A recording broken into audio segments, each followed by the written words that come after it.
안녕하세요. 달고나 첫 시간에 참여하신 모든 성도님들 진심으로 환영합니다. 여러분들 2023년 하나님의 말씀을 읽어 내려가시기로 작심하셨는데 이 작심이 3일마다 이어져서 여러분이 올 한 해에 하나님의 영의 양식으로 배부르게 지내는 아름다운 2023년 되기를 진심으로 소망합니다. 이번 주 성도님들이 읽어 내려가셔야 될 성경의 분량은 창세기 1장에서 9장까지의 내용입니다. 각자의 스케줄에 맞게 토요일까지 창세기 9장을 읽어 내려가시면 되는데 가능하시다면 월요일날 창세기 1, 2장, 화요일날 창세기 3, 4장, 수요일날 5장, 목요일날 6장, 금요일날 7, 8장, 토요일날 9장 정도 읽어주시면 내용에 맞게 읽으실 수 있을 것 같다 싶은 생각을 합니다. 그래서 오늘은 성도님들이 창세기 1장에서 9장까지의 말씀을 읽으실 때 도움이 될 수 있는 강의 내용들을 제가 좀 제공해 드리고자 합니다. 여러분 가장 먼저 창세기는 크게 두 파트로 나눌 수 있습니다. 첫 번째 파트는 1장에서 11장까지의 내용으로 인류의 일반 역사를 다루고 있고요. 두 번째 파트는 12장에서 50장까지의 내용으로 족장들의 역사를 다루고 있습니다. 그런데 이 1장에서 11장까지의 일반 역사는 크게 네 가지 사건으로 구분 지을 수 있는데요. 첫 번째는 창조이고요. 두 번째는 타락이고, 세 번째는 홍수이고, 네 번째는 바벨탑입니다. 이 동일하게 창세기 12장에서 50장까지 이 족장들의 역사도 네 명의 인물을 주목하고 있는데요. 아브라함, 이삭, 야곱, 그리고 요셉입니다. 그래서 창세기 전체는 네 가지의 사건과 네 가지의 인물로 구성되어져 있다고 할 수 있습니다. 창조, 타락, 홍수, 바벨탑, 그리고 아브라함, 이삭, 야곱, 요셉입니다.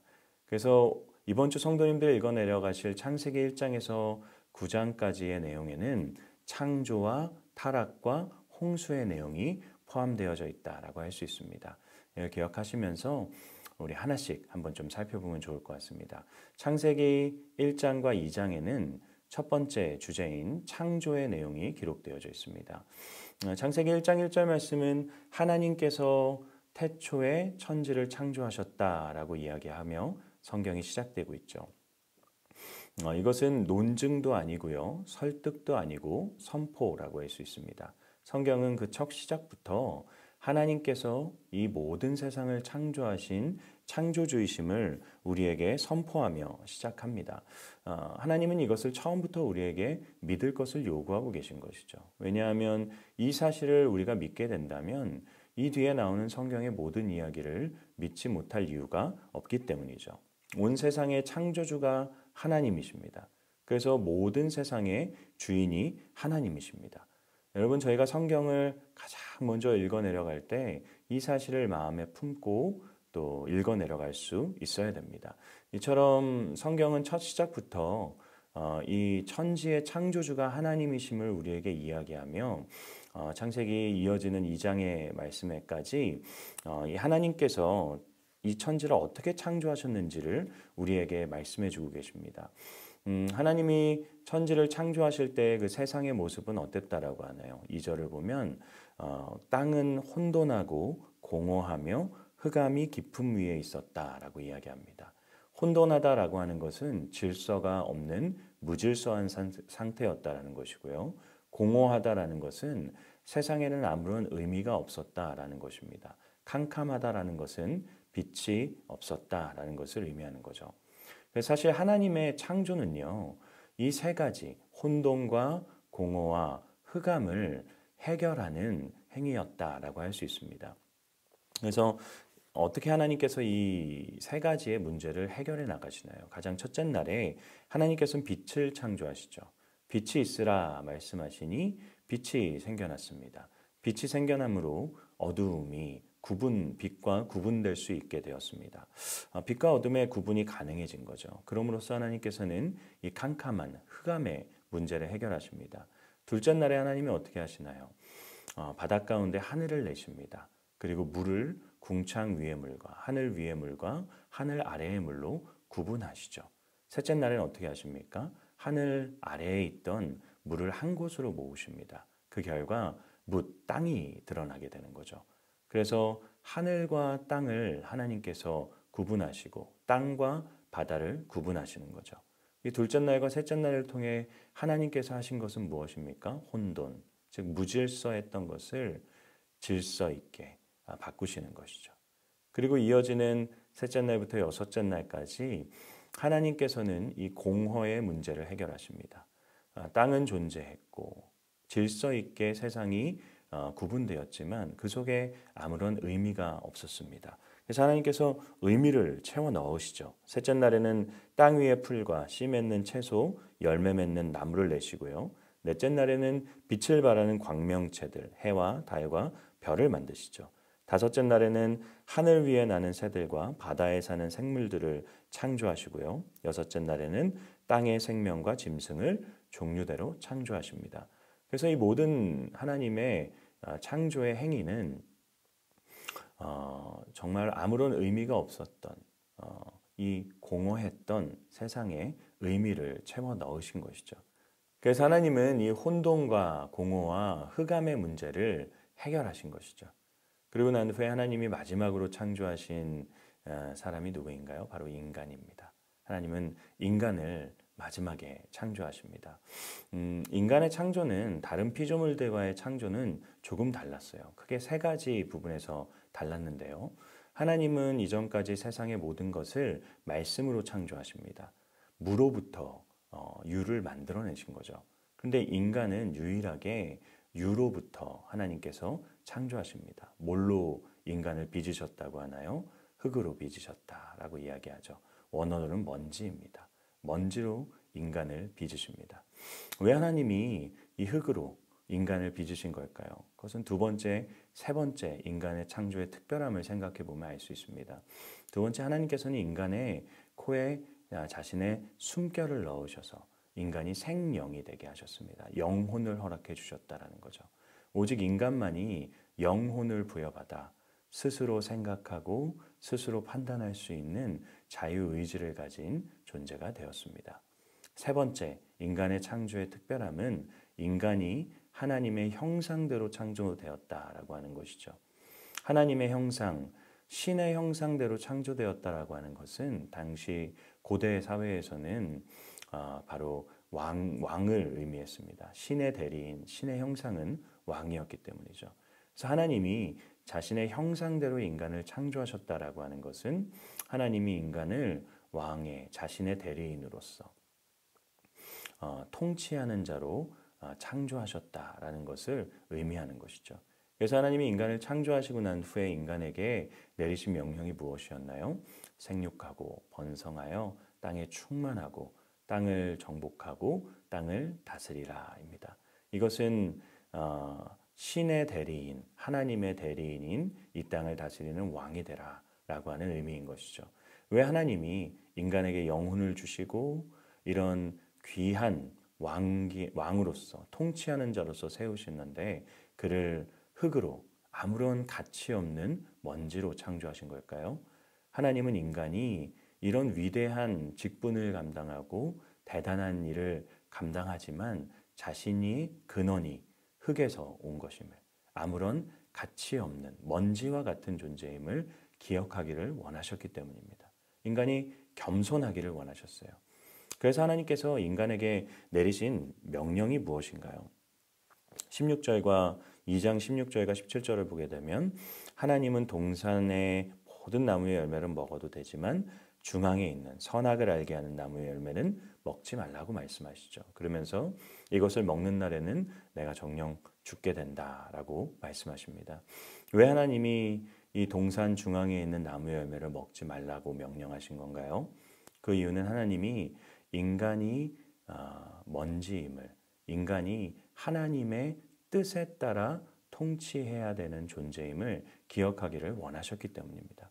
하나님은 인간이 선을 지키길 원하셨어요. 인간은 분명히 왕의 신의 형상대로 창조받은 하나님이 창조하신 피조물을 다스리는 존재였습니다. 그는 영혼을 가진 존재였고 다른 모든 피조물들과 구별되는 존재였습니다. 그러나 그럼에도 그 역시도 피조물이었습니다. 하나님은 인간이 이 사실을 기억하기를 원하셨던 거죠. 그래서 너가 나의 명령에 순종해야 되는 존재다라는 것을 기억하도록 하기 위한 관계 설정으로서 이 선악을 알게 하는 나무 열매를 먹지 말라라는 명령을 내리신 것입니다. 그것을 동산 중앙에 두셨다고 하죠. 이 말은 아담이 동산의 어느 곳에서 보든지 간에 이 선악을 알게 하는 나무의 열매를 바라볼 수 있었다라는 것입니다. 그래서 아담이 아침에 일어나서 눈을 뜨면 자기의 눈앞에 선악을 알게 하는 나무를 보면서 하나님이 존재하신다라는 것을 하나님은 깨닫고 아담이 깨닫고 선을 넘지 않기를 자신의 뜻대로 세상 모든 것을 다스리기를 원하셨다라고 하는 것이죠. 문제는 무엇인가요? 아담이 실패했다는 것입니다. 아담이 이 하나님이 먹지 말라고 하신 선악을 알게 하는 나무의 열매를 먹게 되죠. 이것을 성경은 타락이라고 이야기합니다. 그래서 이 타락의 내용을 다루고 있는 것, 그리고 타락에 의한 인간의 변화, 결과들을 보여주는 것이 창세기 3장과 4장의 말씀이다라고 할 수 있습니다. 인간이 왜 이 선악을 알게 하는 나무의 열매를 먹음으로 타락하게 되었나요? 뱀이 그를 유혹했기 때문이죠. 그런데 뱀에 의해서 먹은 것이 아니라 자신의 선택이었습니다. 뱀은 그의 내면을 그저 유혹했을 뿐이고 그의 내면에 존재하는 욕망을 다른 곳으로 돌렸을 뿐입니다. 실제로 그 일을 주도적으로 행한 사람은 바로 인간 스스로였습니다. 그래서 왕이 되고자 하는 마음, 선악을 알게 하는 나무의 열매를 먹었다는 것은 내가 이제 하나님의 뜻에 따라 선과 악을 판단하는 피조물이 되는 것이 아니라 내 스스로 선과 악을 판단하며 내가 다스리는 모든 것의 주인이 되겠다라고 하는 의지를 표명한 것이죠. 그래서 이것은 심각한 하나님에 대한 반역행위였다라고 할 수 있습니다. 피조물이 분수도 모르고 창조주에게 거역하기로 결심한 것이죠. 그 결과 이 세상에 죄가 들어오게 됩니다. 그 죄로 인해 인간은 타락하게 되어진 것이죠.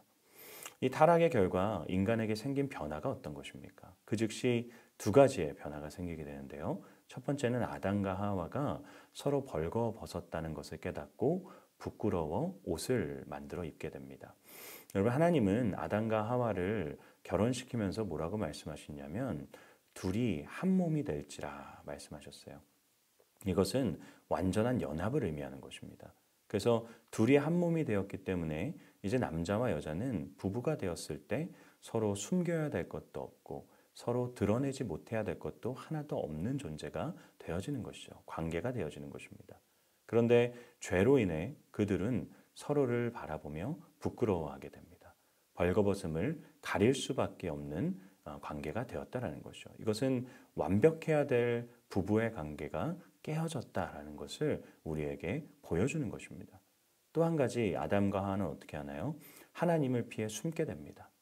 이전에는 아담과 하와는 하나님을 피해 숨지 않았습니다. 언제든지 하나님 앞으로 나아갔죠. 그런데 이제는 하나님을 피해 숨을 수밖에 없게 되었습니다. 왜 그런가요?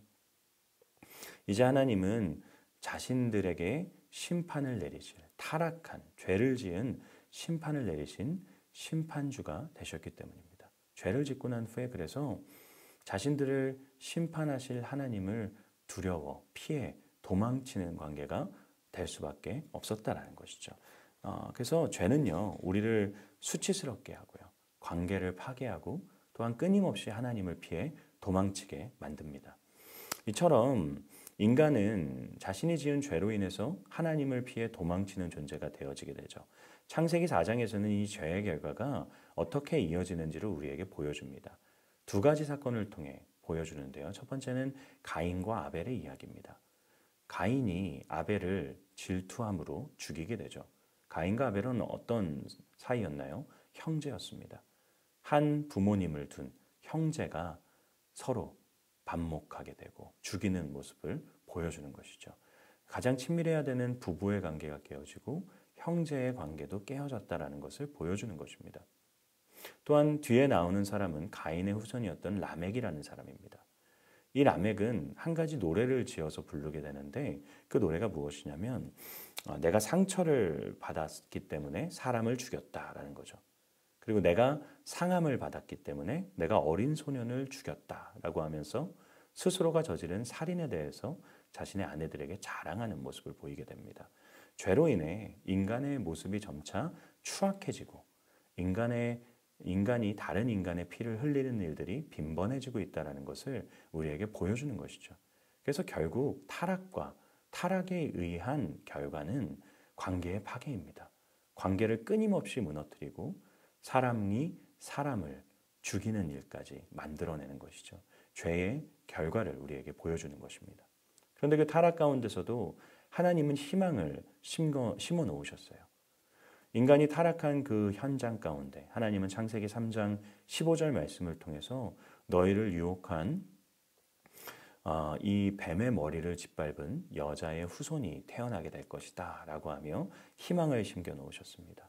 그리고 가인에 의해서 아벨이 죽고 난 후에 하나님께서는 아벨을 대신한 셋이라는 자손을 그들에게 허락하시고요.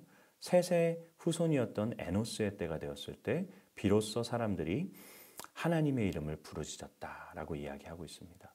여러분 이건 뭘 의미하는 것이냐면 성경은 끊임없이 두 세력을 우리에게 소개하고 주목하고 있어요. 소개하고 있습니다. 하나는 흔히 가인의 계열이라고 이야기하는 하나님을 대적하고 하나님의 뜻을 반하는 사람들의 모습이고요. 또 한 가지는 아벨 또는 셋 또는 에노스의 계열이라고 할 수 있는 하나님의 뜻에 순종하고 하나님의 뜻을 이루어내는 세력입니다. 성경 안에는 이 두 세력이 늘 등장하게 돼요. 여러분 성경이 주목하는 것은 어디냐면 이 하나님의 뜻을 거역하는 이 가인의 계열이 아니라 하나님의 뜻에 순종하고 그분의 뜻을 이루어 나가려고 하는 바로 이 셋의 계열을 성경은 주목하고 있습니다. 그래서 이어지는 창세기 5장 말씀을 보게 되면 아담의 족보가 나오게 되는데 아담의 족보 가운데 아담의 많은 자손들을 다 소개하는 것이 아니라 셋의 계열만을 소개하고 있습니다. 그래서 셋 이후에 에노스가 태어나게 되고 또 에노스에 의해 누가 태어나게 되면서 이 하나님의 선택하시고 하나님이 역사를 이끌어 가실 그 셋의 계열이 후손이 누구인지를 우리에게 소개해 줍니다. 그러면서 등장하는 사람이 노아인 것이죠. 그래서 창세기 5장은 이 셋의 계열 가운데 노아가 있음을 우리에게 자연스럽게 연결해 주며 이 자연스럽게 노아의 이야기, 창세기 6장의 이야기로 넘어가게 해주는 역할을 감당하고 있습니다. 6장부터 9장까지는 노아의 홍수의 이야기가 등장합니다. 6장에는 왜 하나님께서 홍수를 통해 이 세상을 심판하실 수밖에 없었는지가 등장하게 돼요. 그것을 잘 정리한 게 6장 5절 말씀인데요. 사람의 죄악이 세상에 가득하고 그의 마음으로 생각하는 모든 계획이 항상 악할 뿐이다 라고 하나님은 말씀하십니다. 즉 철저하게 타락해서 이제는 선을 원하지도 않는 상황이 되었다라는 것이죠. 온 세상이 이 인간이 지은 죄악으로 인해 완벽하게 타락해버린 것입니다. 그래서 하나님께서 인간을 지었다는 것을 한탄하시면서 이 세상을 물로 심판하실 것을 결정하십니다. 그런데 그와 이 세상이 심판하실 것을 결정하셨음에도 하나님이 선택하신 한 사람이 남아있죠. 은혜의 계열이 남아있습니다. 그게 노아인 것이죠. 노아는 하나님께 은혜를 입습니다. 하나님이 노아를 불러서 심판의 계획을 말씀하시고 난 후에 노아에게 방주를 지을 것을 명령하십니다. 여러분 저희가 이 하나님의 심판이 너무 가혹하다라고 생각하실 수 있습니다. 근데 저희가 생각해 봐야 되는 것은요. 하나님은 갑자기 심판하신 것이 아니라 오랜 시간 그들에게 기회를 주시고 경고하시고 난 후에 돌이키지 않았을 때 그들을 심판하셨다라는 것입니다. 어떻게 알 수 있을까요? 노아가 방주를 짓습니다. 근데 방주의 크기가 엄청나요. 길이는 약 150m 정도입니다. 너비는 약 23m고요. 높이는 약 14m 정도가 됩니다. 건물 7층 높이 정도가 돼요. 엄청난 크기의 방주죠. 근데 이 엄청난 크기의 방주를 하나님께서는 노아 혼자 지으라고 말씀하세요. 그럼 지금도 이 정도 크기의 선박을 건조하려고 하면 엄청난 시간이 들 것입니다. 그런데 혼자 이런 방주를 지어야 되는 거죠. 여러분 그래서 사람들이 대략적으로 100년의 시간이 걸렸을 거다라고 추측을 합니다. 100년 동안 노아는 혼자 방주를 지어요. 그 100년의 세월 동안 사람들이 노아에게 끊임없이 물어보지 않았을까요? 비가 오지도 않는데 끊임없이 엄청난 배를 짓는 노아를 찾아와서 사람들이 노아에게 왜 배를 짓느냐 물어봤을 것입니다. 그런데 노아는 끊임없이 그들에게 하나님의 심판에 대해서 이야기했을 거예요. 그러나 그 누구도 돌이키지 않은 것이죠. 사람들은 이 노아와 노아의 방주가 하나님이 세우신 경고의 메시지였는데 사람들은 이 경고의 메시지를 보고 들었음에도 돌이키지 않습니다. 회개하지 않는 것이죠. 그래서 여러분 베드로전서 3장 20절 말씀에서 베드로 사도는 이렇게 이야기합니다. 제가 읽어드릴게요. 그들은 전에 노아의 날 방주를 준비할 동안 하나님이 오래 참고 기다리실 때에 복종하지 아니하던 자들이라. 방주에서 물로 말미암아 구원을 얻은 자가 몇몇뿐이니 겨우 8명이라. 베드로 사도는 노아가 방주를 준비한 것이 하나님의 오래 참으심과 기다림이었다. 그러나 그들이 복종하지 않았다. 그래서 하나님이 심판하실 수밖에 없었다라는 것을 우리에게 이야기해 주고 있는 것이죠. 더 나아가서 여러분, 이 홍수가 시작되었을 때는 노아가 600세 때의 일입니다. 그런데 600세 때, 노아가 600세 때 그날 죽었던, 그 해에 죽었던 한 사람이 있는데요. 바로 무드셀라였습니다. 무드셀라는 성경에서 가장 오래 산 사람으로 유명한 사람이죠. 무려 969세를 살아가게 됩니다. 그런데 그가 300살일 때 그의 아버지 에녹이 하늘로부터 하나님으로 들림을 받아 올라가게 됩니다. 무드셀라는 그 광경을 보게 돼요. 그 광경은 무드셀라에게 엄청난 충격이었을 것입니다. 자신의 아버지가 한순간에 하늘로 들려 올림을 받게 된 것이죠. 그 뒤로 여러분 무드셀라가 무엇을 했을까요? 하나님을 증거하는 자로 살아갔을 것입니다. 하나님을 모른 채로 아무렇게나 살아가던 사람들에게 우리 아버지를 통해서 내가 경험한 하나님의 살아계심에 대해서 이야기하는 자로 살아갔을 것입니다. 그런데 무드셀라가 죽었던 그 해에 노아가 600세였고요. 노아의 600세 때에 홍수가 터졌다. 성경은 얘기하고 있는 것이죠. 무드셀라가 가장 오래 산 사람이었다는 것을 통해 저희는 뭘 알 수 있는 건가요?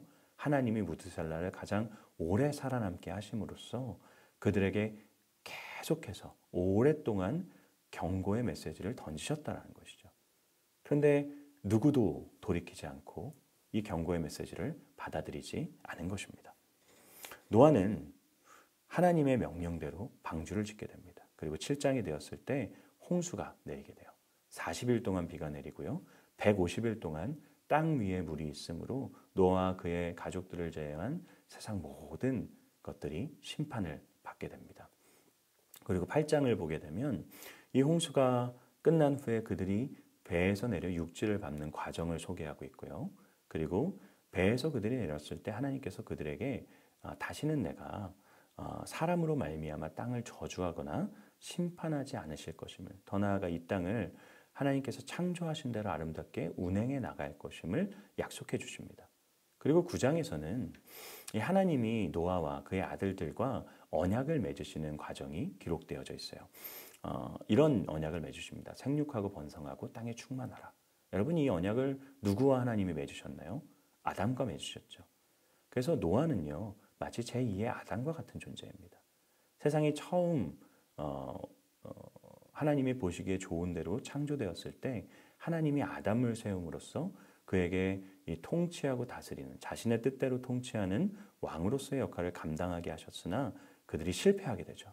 그 결과 하나님이 홍수를 통해 심판하시고 세상을 리셋하신 겁니다. 그리고 이제 제2의 아담으로 세우신 이 노아에게 동일한 명령을 내리심으로 그들에게 이제는 실수하지 말고 나의 뜻대로 살아가라. 나의 뜻대로 통치하는 자가 되라. 라는 역할을, 사명을 다시금 부여해 주신 거죠. 그러면서 하나님은 그들에게 사람의 피를 흘리지 말라라고 명령하십니다. 가인과 아벨의 이야기를 하나님께서 그들에게 상기시켜 주신 것이다라고 할 수 있죠. 근데 문제는 무엇입니까? 노아 역시도 실패하게 되죠. 9장 마지막 부분을 보게 되면 이 노아의 세 아들 셈, 함, 야벳의 이야기가 그려져 있고요. 노아가 술에 취해서 결국 자신의 자녀를 저주할 수밖에 없는 상황이 만들어진 것을 우리에게 보여주고 있습니다. 그 노아의 이야기를 한번 읽으시면서 노아의 실패가 어떤 것이었는지를 또 생각해 보시는 것도 좋을 것 같습니다. 그래서 성도님들, 창세기 1장에서 9장까지는 정리해드리면 창조, 타락, 홍수의 이야기가 기록되어 있습니다. 하나님께서 이 모든 세상을 창조하셨습니다. 아름답게 혼돈과 공허와 흑암을 해결하시고요. 인간을 창조하심으로써, 특별하게 창조하심으로써 그 모든 것들을 다스릴 수 있는 존재로 세우셨습니다.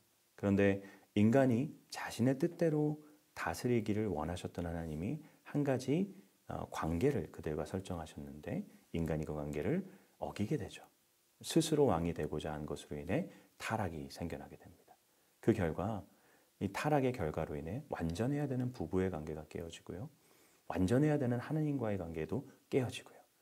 형제와의 관계도 깨어지고 사람들이 끊임없이 자신을 위해서 사람들을 죽이는 엄청난 악한 세상이 만들어지게 됩니다.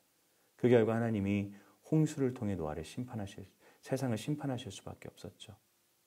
타락한 세상을 하나님이 심판하시나 그 전에 노아로 하여금 끊임없이 경고하게 하시고 무두살라를 통해 경고하셨음에도 돌이키지 않자 결국 심판이 임하게 되고 하나님은 제2의 아담으로서 노아를 세워 이제 다시는 하나님의 뜻에 불순종하지 않고 그의 뜻에 순종하는 자로 살아가기를 요청하셨다라는 것입니다. 그래서 이 창세기 1장의 9장까지의 내용을 이번 한 주 읽으시면서 정말로 내가 어떠한 존재로 하나님 앞에 살아가고 있는지를 잘 점검하셔서 이 속에서 믿음의 풍요를 누릴 수 있는 노아와 같은 자가 될 수 있는 저와 여러분 한 주 될 수 있기를 진심으로 소망합니다. 네, 감사합니다. 좋은 한 주 되세요.